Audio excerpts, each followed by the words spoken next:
This morning, a sullen Philip Vetrano visited Spring Creek Park, where he discovered his daughter murdered 2 years ago.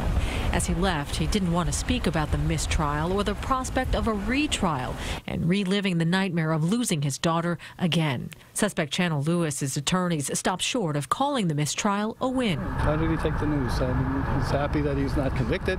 After about 12 hours of deliberating and just 1 day away from Thanksgiving, a jury of 7 women and 5 men said they were split on the decision to convict Lewis of murder and sexual abuse. Surprisingly, Judge Michael Eloise chose not to give the jury an Allen charge, which asks them to continue deliberating until they reach a verdict. The judge may give an Allen charge when they feel it could make progress in the deliberations, but judges don't want the verdict to be coerced.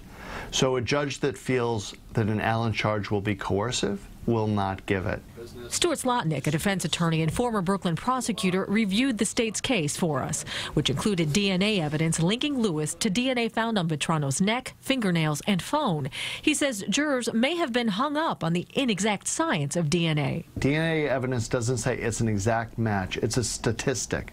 It's a mathematical equation. So DNA evidence is not always this is the person. During deliberations, jurors asked to review Lewis's confessions to police and prosecutors, leading Slotnick to believe they questioned the validity. How many times did you hit her in the face?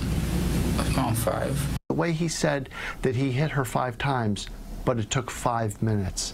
These are questions that the jury may have been asking themselves and looking at Lewis and saying that he's a vulnerable suspect, clearly not that intelligent, and perhaps he was subject to suggestion.